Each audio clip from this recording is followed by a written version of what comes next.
Salutations à tous et à toutes. C'est toujours le frère Fadi Antoine ou Antoine Fadi. Et pour une nouvelle exhortation, on va encore aller dans Bible. On va aller dans Bialaba Mounia, donc le livre des Proverbes, page 441, et c'est le chapitre 22, du verset 1 au verset 6.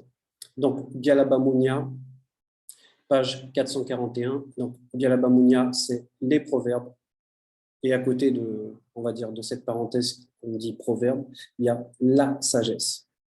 Donc ici, on est encore dans des proverbes liés à la vie sociale et morale. C'est ce qu'on voit dans le titre donc, du chapitre 22, la vie sociale et morale. Donc, on sait que bon, ici, là, c'est Mon, donc Salomon, qui est donc lui, dont on connaît l'immense sagesse, parce qu'effectivement, il est connecté aux hautes fréquences de l'entité de sagesse et de l'entité de l'intelligence. Et donc, il est alimenté directement par la source et il va révéler donc différentes choses dans le comportement qu'on doit avoir par rapport à la vie sociale et la vie morale. Donc, la première question qu'on peut se poser, c'est quoi déjà la vie sociale et morale? C'est quoi en fait? Parce que comment c'est écrit, la vie sociale et morale, c'est qu'il y a un lien en fait entre le social et le moral. On va regarder un peu les définitions pour comprendre ce qu'est vraiment la vie sociale et la vie morale. Donc, la vie sociale, c'est ce qui concerne les relations, les rapports entre un individu et les autres membres d'une collectivité. Et la vie morale, c'est un principe éthique, c'est l'ensemble des règles de conduite ayant pour but le bien. Voilà pourquoi déjà ces deux notions sont liées, quoi. Et on va voir que la vie sociale et morale, donc l'impact du social sur le moral et du moral sur le social existe vraiment. Et on va le voir dans la deuxième définition de ce qu'on appelle la vie morale. Donc la première, c'était le principe éthique, ensemble de règles de bonne conduite ayant pour but le bien. Et maintenant, il y a une autre définition qui nous dit que la vie morale, c'est la science du bien et du mal. La science du bien et du mal. Voilà, obéir à une morale, on va dire à une personne morale ou à des valeurs morales.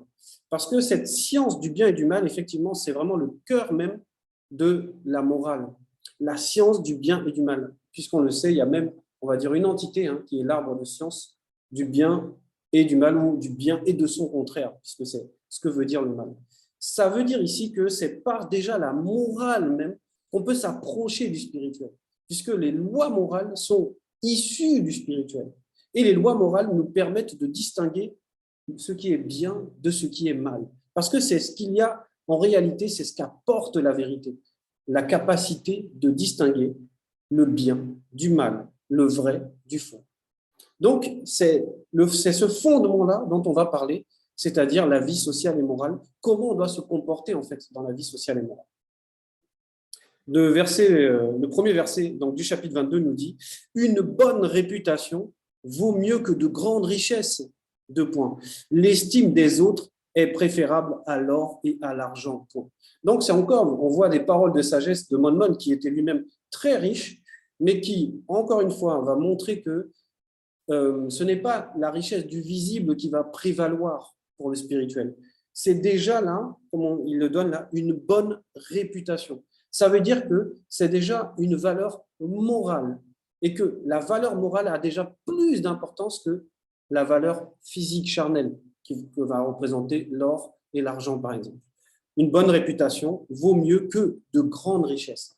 Effectivement, la valeur morale est plus grande que la valeur physique. Donc, il va nous amener, nous, les lecteurs, à comprendre en fait de quoi il va parler après, parce qu'il va expliquer cela. Il va expliquer l'importance en fait des valeurs morales.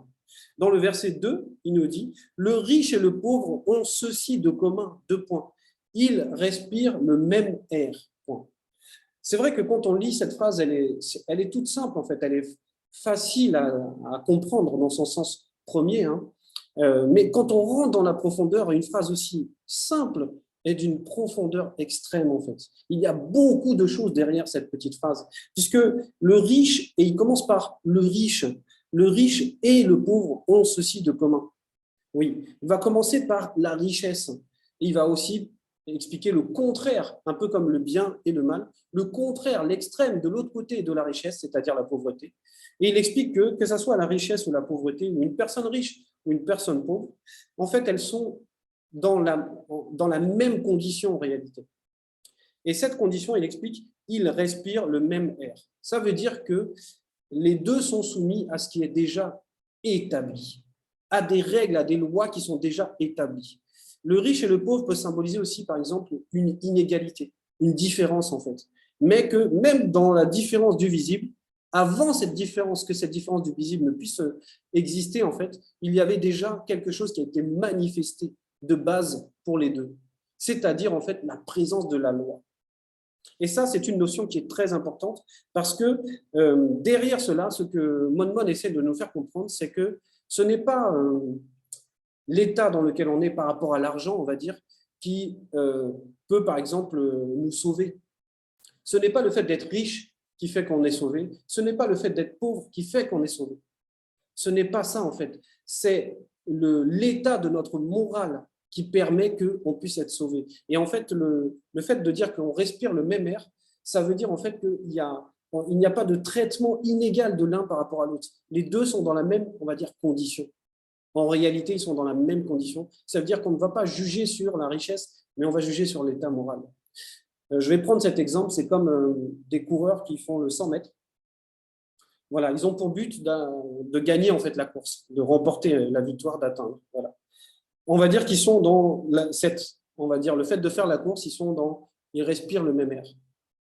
Mais ils sont, comme je disais, respirer le même air, ça veut dire aussi être soumis à des lois. Ça veut dire que pour chacun, donc la première des choses qui est importante, c'est que chacun, dans son couloir de course, là, bien sûr, il veut gagner, mais il y a quelque chose à respecter, en fait, même avant d'arriver le premier, en fait.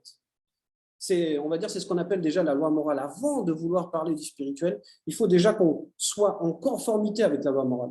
Et la loi morale ici, dans cet exemple de course-là, ça va représenter qu'aucune des personnes, lorsqu'elle est dans son couloir de course, ne doit sortir de son couloir. Parce que si quelqu'un il court et il sort de son couloir, il est disqualifié. Donc, peu importe s'il arrive le premier, il va être disqualifié.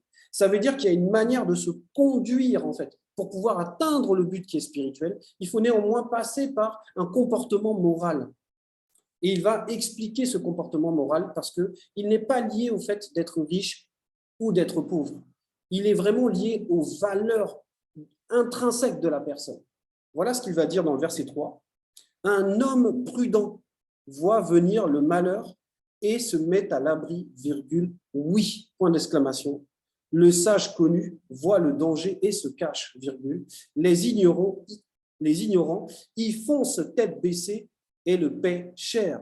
Donc, ici, il prend l'exemple, il montre en fait que la base même d'être dans l'existence où, on va dire, quelque chose a déjà été établi, par exemple la présence de l'air, comme on a vu dans le verset 2, ça veut dire qu'il y a une loi qui a déjà été mise en place, il y a une forme de justice, d'équilibre, d'équité qui a été mise en place, que tu sois riche, que tu sois pauvre.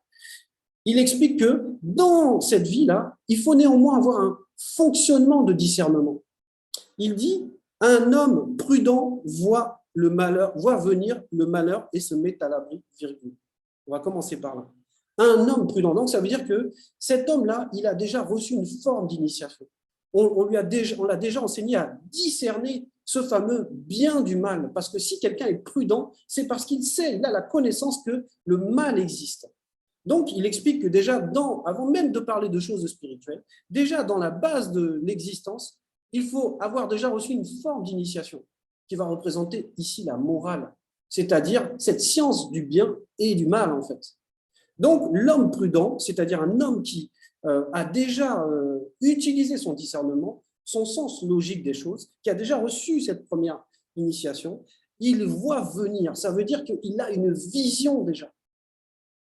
Ça veut dire qu'on lui montre que déjà dans l'existence, sans même parler de spiritualité, il y a déjà des lois établies qui permettent d'avoir une forme de vision, voit venir le malheur et se met à l'abri. Ça veut dire que cette première nature en fait de cet homme qu'il décrit là, qui est prudent, c'est déjà de pouvoir éviter les pièges du visible. Avant même d'intégrer, de parler des choses spirituelles, vraiment déjà de base, c'est de pouvoir utiliser le discernement, la sagesse, l'intelligence pour éviter les pièges du visible. Et il dit ensuite, oui, le sage connu, parce qu'effectivement, cet homme prudent va changer de statut aussi, peut devenir, en augmentant en connaissance, peut devenir un sage connu. Parce qu'il avait dit, un homme prudent, en fait, c'est une généralité. C'est comme une règle, en fait. Et maintenant, il va préciser, il va donner la nature de cet homme. C'est un sage connu, voit le danger et se cache. Il voit le danger parce qu'il a utilisé son discernement, parce qu'il a appris à utiliser son discernement. Et c'est ce qui se passe même avec, on va dire, les faux pasteurs ou les gens qui sont dans les religions n'utilisent pas leur discernement. Ils prennent ce qui est écrit dans les fausses Bibles classiques, ils disent que c'est la vérité, tout. Alors que quand on leur montre des contradictions, des erreurs, ils ne veulent pas utiliser leur discernement. Ils ne veulent pas utiliser cette science pour pouvoir séparer le bien du mal. Et donc, de connaître la vérité, puisque la vérité permet de distinguer ce qui est vrai de ce qui est faux, c'est-à-dire du bien, le bien du mal. Donc, déjà, quelqu'un qui n'agit pas avec son discernement, sa logique, son sens logique, lui n'évitera pas déjà les pièges du visible, les pièges, on va dire, de l'existence à cause de la chute. Donc, on nous dit ensuite, les ignorants, ils font se tête baissée et le péchèrent. Donc là, il a donné une règle générale, un homme prudent. Et maintenant, il va faire aussi une généralité. Les ignorants. Donc, il y a un homme prudent, qui est donc un homme qui a de la connaissance, quelqu'un qui est un sage connu, c'est-à-dire qui a la connaissance. Et il va opposer cela, donc encore une fois, c'est un peu le bien et le mal, il va opposer cela carrément à les ignorants. Les ignorants, c'est ceux qui n'ont pas de connaissance. Et ici, la connaissance, ici, là, c'est même pas la connaissance de la spiritualité. Là, c'est vraiment la connaissance par rapport à la loi morale, par rapport à ce qui est bien, ce qui est mal, à savoir utiliser la sagesse, le discernement, la logique. Il dit que ce sont des ignorants. Et oui, ce sont des ignorants. Ils font tête baissée. Ça veut dire tête baissée ici, c'est qu'il n'y a pas, vu qu'ils n'utilisent pas leur discernement, ils ne savent pas raisonner et ils sont aveugles. C'est pour ça qu'ils sont aussi ignorants. Et tête baissée, là, c'est qu'ils ne regardent pas. Alors que l'homme prudent, lui, va regarder. Il voit venir le danger. Eux ne vont pas regarder à cela, parce qu'ils ne sont pas intéressés par l'intelligence, ils ne sont pas intéressés par la sagesse, ils veulent juste fonctionner en fonction de leurs sensations. Et donc, on dit après, et le paient cher, effectivement, ils vont le payer cher. Parce que cette réalité, c'est une réalité où l'on meurt. C'est une réalité difficile. C'est la réalité de la chute. Donc, Monmouth va faire une première présentation pour montrer qu'avant même d'avoir une conduite spirituelle, il faut déjà avoir une conduite morale. Il faut déjà utiliser le discernement, la réflexion, la sagesse pour pouvoir juger de quelque chose, pour pouvoir voir ce fameux danger et qui va représenter ici l'anti-vérité aussi. Le verset 4 nous dit « L'homme humble se soumet au verbe de l'Oba, virgule. Il est récompensé par la prospérité, virgule, la considération et une longue existence. » Donc voilà, maintenant Monmouth va encore développer, parce qu'il est animé, il est, on va dire, sous l'inspiration du Mundi, toujours guidé par l'entité de sagesse et d'intelligence. Monmouth, là, il est passé du statut d'explication de, on va dire, l'importance de la loi morale dans le visible, c'est-à-dire pouvoir se protéger du danger, dans le verset 3, et maintenant il va montrer que maintenant pour l'homme spirituel, c'est-à-dire l'homme humble, celui qui va laisser la conduite carrément au verbe, lui, c'est la victoire qui l'attend, c'est la récompense. Donc là, c'est même plus pouvoir se protéger simplement du danger, là, c'est même être épargné du danger, c'est vivre le bonheur. Voilà ce qu'il dit, l'homme humble se soumet au verbe de l'Oba. Virgule. Donc c'est ça, l'homme humble, celui qui a l'humilité, qui a consommé de ce fruit-là, a compris que ce n'est pas à lui de diriger sa propre existence, mais c'est selon le Verbe, c'est avec l'aide du Verbe, c'est par le Verbe. Et lorsqu'il fait cela, lorsqu'il s'humilie parce qu'il a grandi en sagesse, il est passé de la loi morale, il entre dans la loi spirituelle.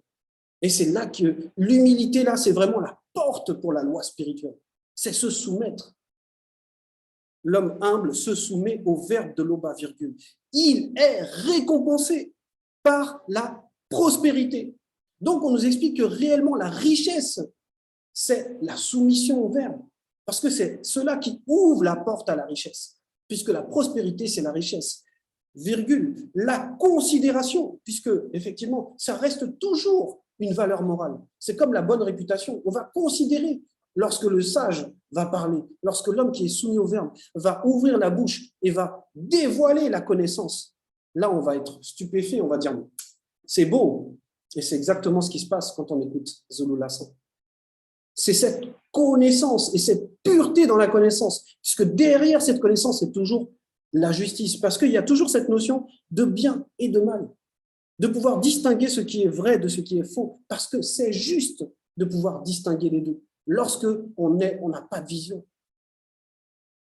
Donc, en cela, on nous dit « et une longue existence ». Donc, en gros, là, on n'est plus dans le niveau de éviter les pièges des dangers, puisque ça, c'est lié à la sagesse, c'est lié au discernement, c'est l'étape, on va dire, par rapport à la loi morale, être prudent. Là, c'est vraiment la soumission, là, c'est une autre connaissance. Là, c'est entrer dans une forme de connaissance interdite, où là, c'est carrément le bonheur, puisque la prospérité, la considération, la longue existence vont représenter le bonheur, vont représenter la protection du verbe, vont représenter l'initiation, la sécurité, l'assurance, la garantie que le verbe donne. Verset 5. Une conduite tortueuse comporte tant d'épines et de pièges qu'il faut s'en écarter si l'on tient à sa vie. Donc, ça veut dire quoi? Ça veut dire que là, il nous a présenté avant la bonne conduite. Il nous a présenté comment on fait pour gagner la course. Parce que si on a une conduite droite, quand on est dans le starting block et qu'on part et qu'on court vraiment tout droit, on va arriver, on va remporter la victoire. Et là, maintenant, il va opposer cela, de même que c'est ce qu'il a fait entre toujours opposer le bien et le mal, la conduite intelligente, la conduite où le verbe est présent et la conduite où c'est la personne livrée à elle-même qui se conduit. Et là, il dit une conduite tortueuse. Et oui, parce que si on est dans le starting block et qu'on court comme ça, donc c'est tordu en fait, on ne peut pas aller droit et c'est là que maintenant les obstacles vont venir. C'est là qu'on ne pourra pas remporter la victoire parce que la conduite n'est pas droite, elle n'est pas fidèle à la morale déjà, à la loi morale. Une conduite tortueuse comporte tant d'épines. Les épines, oui, on sait par rapport à la parabole du semeur que les épines vont représenter les démons de la richesse du visible. Voilà. Donc, on nous dit ici qu'une conduite tortueuse, ça va ouvrir beaucoup de portes de convoitise. Et on sait qu'il y a quand même deux grandes sources de convoitise pour l'homme. Hein. Il y a les femmes et puis il y a l'argent aussi. Oui, le pouvoir, les femmes, l'argent, puisque tout ça, c'est lié en fait.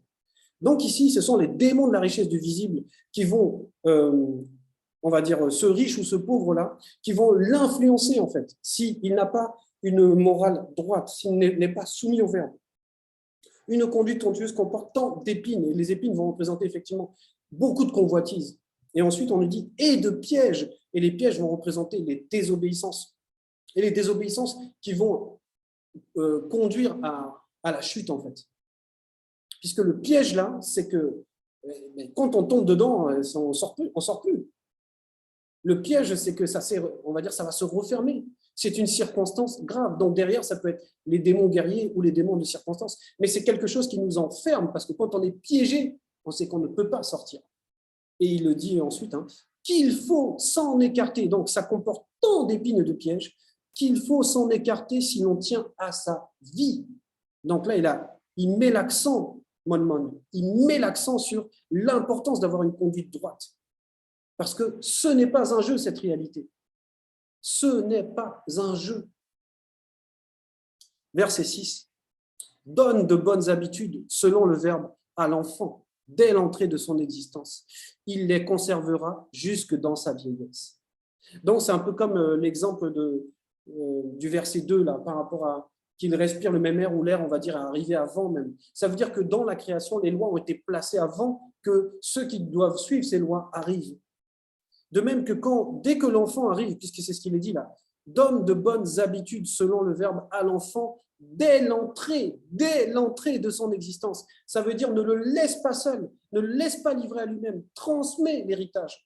Laisse ton empreinte pour que ton enfant puisse à son tour avoir les moyens, parce qu'il a compris déjà que c'est par la loi morale qu'il peut atteindre les vertus et l'impartialité des entités, c'est-à-dire le respect profond fusionné avec les lois spirituelles.